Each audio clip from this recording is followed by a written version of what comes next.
Welcome back student, अस्सलाम वालेकुम।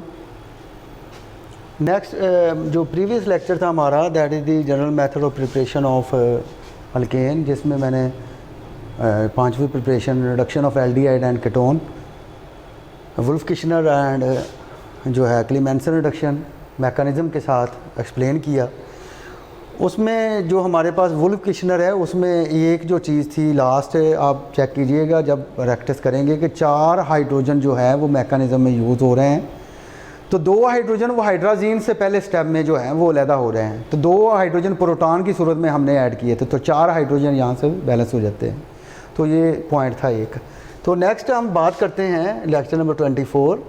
हमारा लेक्चर चल रहा है अल्केन के बारे में। तो आपको पता है कि जो अल्केन है उसमें हमने 4 पॉइंट को डिस्कस करना है। तो पहला पॉइंट मैंने कंप्लीट किया है प्रिपरेशन का। दूसरा जो पॉइंट है that is the physical characteristics of alkane. तो फिज़िकल करैक्टरिस्टिक्स ऑफ अल्केन में सबसे जो पहला पॉइंट है वो फेज़ आ जाता है। हालत किस में होते हैं अल्केन, यानी उसके कलर के हवाले से है, उसके ऑर्डर के हवाले से है। ये है, फिर रिपीट कर रहा हूँ, फेज़, कलर और जो है वो ऑर्डर, स्मेल क्या है। तो इसमें ये मैंने पॉइंट पूरा लिखा है, डिस्कस करते हैं। Alkane containing up to 4 carbon atom are, यानी 4 तक। जिस तरह पहले 4 मेंबर अगर हम लिख भी सकते हैं, यानी पहला मेंबर है मीथेन, ठीक है, इथेन, प्रोपेन 3 कार्बन, और जो है ना वो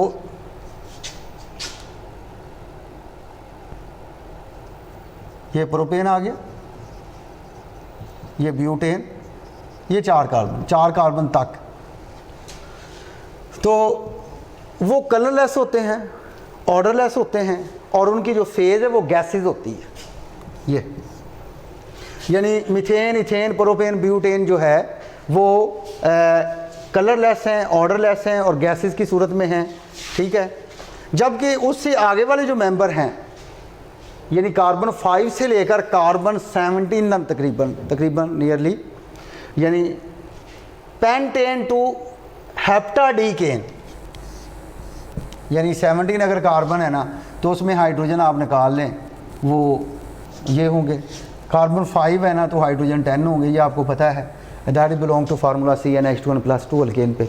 तो कार्बन 5 से लेकर 17 तक जो हैं उसमें वो क्या है, लिक्विड फॉर्म में, कि जैसे कार्बन बढ़ेगा जारी बात है हाइड्रोजन भी बढ़ेगा, और हर 2 कंसेक्टिव मेंबर के दरमियान में CH2 का फ़र्क आता जाएगा, मीन बढ़ता जाएगा, होमोलोगस सीरीज। जिस तरह फॉर एग्जांपल आपने अगर C5H10 लिखा है तो C6 वाला H12 हो जाएगा। तो इसका मतलब 1 कार्बन और 2 हाइड्रोजन बढ़ गए आगे वाले मेंबर में, फिर उससे आगे वाले मेंबर में 1 कार्बन और 2 हाइड्रोजन बढ़ गए।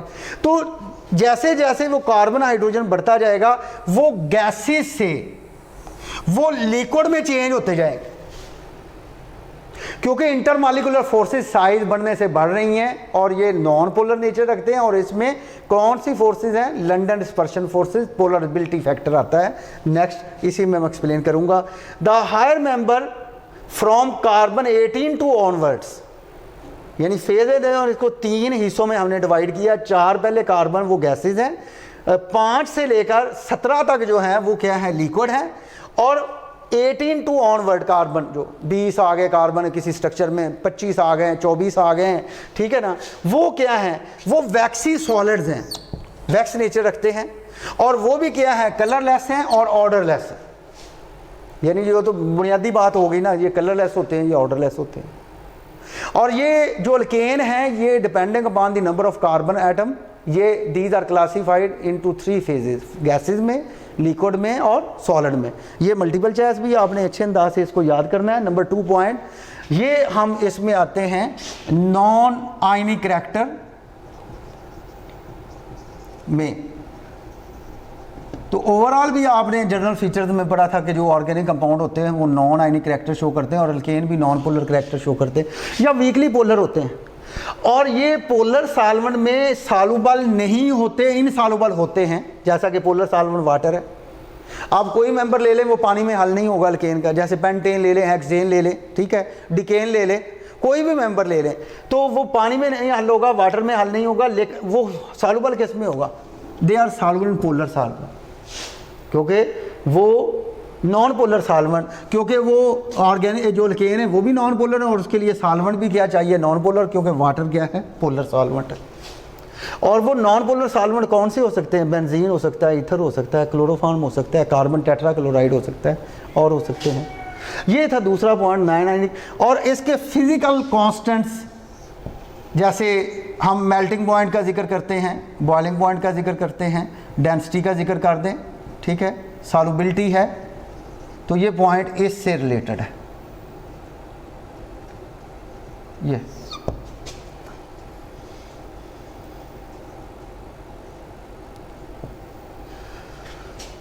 तो इसमें स्टूडेंट्स ये देखें, ये सारे लिखे हैं, increase with increase in the melting boiling point, increase with increase in number of carbon atom, whereas solubility decreases with increase in molar मास।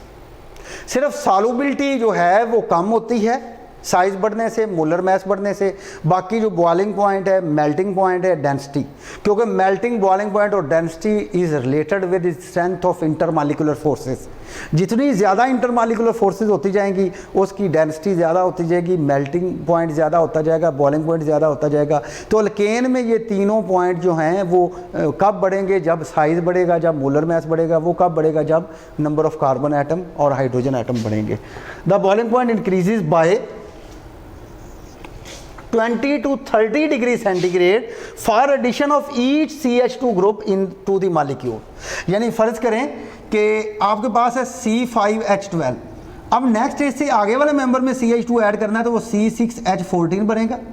तो इसका मतलब इसमें हमने CH2 ऐड किया तो इसका जितना मेल्टिंग या बॉइलिंग फ़र्ज़ करें बॉइलिंग पॉइंट है तो उसका जब ये इधर जाना है आगे वाले मेंबर में तो उसमें 20 से लेकर 30 डिग्री सेंटीग्रेड तक क्या हो जाएगा? इजाफा हो जाएगा। टू कंसेक्टिव मेंबर के दरमियान में जो बॉइलिंग पॉइंट का जो डिफरेंस है वो 20 degree centigrade to 30 degree centigrade है। इसका मतलब ये।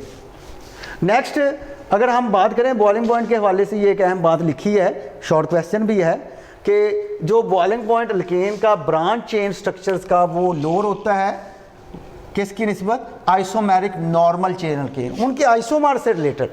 जैसे ये देखिए एन ब्यूटेन है तो एन ब्यूटेन नॉर्मल है, ये CH3 CH2 CH2 CH3, तो इसी का आइसोमर ये बना रहा हूँ ब्रांच में, तो उसका आइसोमर ही उसका होना चाहिए। उनके एक स्ट्रेट चेन है और एक ब्रांच चेन है, ये देखें। तो इसमें ये आइसोब्यूटेन है और ये एन ब्यूटेन है। एन ब्यूटेन का बॉइलिंग पॉइंट ज़्यादा है, आइसोब्यूटेन का बॉइलिंग पॉइंट क्या है? वो कम है। उसकी वजह क्या है कि वाई, इसका शॉर्ट क्वेश्चन भी बन सकता है कि why n butane have higher boiling point than isobutane, या why isobutane has low boiling point than n butane. तो होता क्या है कि स्ट्रेट चेन जो स्ट्रक्चर्स हैं उनमें पोलराइजेबिलिटी फैक्टर ज़्यादा आ जाता है, polarisability, distortion of electron cloud बहुत ज़्यादा होता है, जिसकी वजह से स्ट्रेंथ ऑफ इंटरमॉलिक्यूलर फोर्सेस वो ज़्यादा हो जाती हैं। इंटरमॉलिक्यूलर वो फोर्सेस वो किस में ज़्यादा होंगी? जिसमें ये फैक्टर ज़्यादा आएगा। तो ये फैक्टर किस में ज़्यादा आ रहा है? स्ट्रेट चेन अल्केन, उनमें पोलराइजेबिलिटी ज़्यादा आएगा, इंटरमॉलिक्यूलर फोर्सेस ज़्यादा आएंगी। ब्रांच चेन में पोलराइजेबिलिटी फैक्टर कम होता है, डिस्टॉर्शन ऑफ इलेक्ट्रॉनिक क्लाउड जल्दी नहीं आता, जिसकी वजह से इंटरमॉलिक्यूलर अट्रैक्टिव फोर्सेस वीक हो जाती हैं और जिसकी वजह से बॉइलिंग पॉइंट भी क्या हो जाएंगे? कम हो जाएंगे।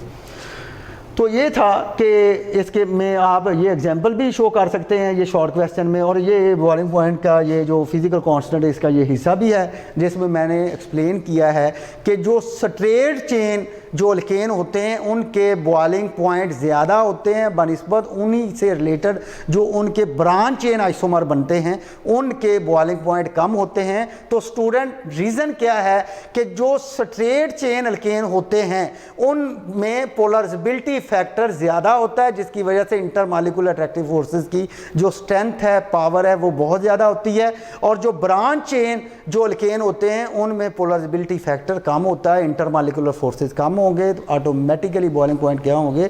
कम होंगे। Last point, melting point and boiling point of alkane increases with increase in molar mass, but this increase is not so regular. यानी ये रेगुलर नहीं है, कोई इसमें जो है वो एक सीक्वेंस नहीं है, इसमें वेरिएबिलिटी पाई जाती है।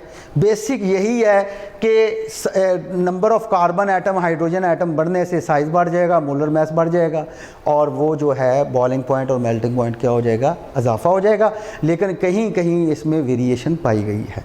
तो स्टूडेंट ये था हमारा lecture, the physical properties, physical characteristics of alkane, जिसमें ये पहला पॉइंट फेज़ है, कलर ऑर्डर के बारे में है, दूसरा पॉइंट उसके करैक्टर के बारे में कि पोलर है नॉन पोलर है, जो तीसरा पॉइंट है वो फिज़िकल कांस्टेंट्स, वो उसके बारे में, फिज़िकल कांस्टेंट के बारे में है, ठीक है, जिसमें melting point, boiling point, density, solubility वगैरह को एक्सप्लेन किया है, ठीक है। उसके बाद इसी में बॉइलिंग पॉइंट का बताया गया कि स्ट्रेट चेन का बॉइलिंग पॉइंट ज़्यादा होता है, ब्रांच चेन का कम होता है, और ये मेल्टिंग पॉइंट के हवाले से ये पॉइंट था। स्टूडेंट ये सारा थ्योरी वाला था, शॉर्ट क्वेश्चंस हैं, ठीक है, और इससे मल्टीपल चॉइस भी रिलेटेड है। आप इसको अच्छे तरीके से तैयार करके इसको लिखें, प्रैक्टिस करें। बेस्ट ऑफ लक, अल्लाह हाफिज़।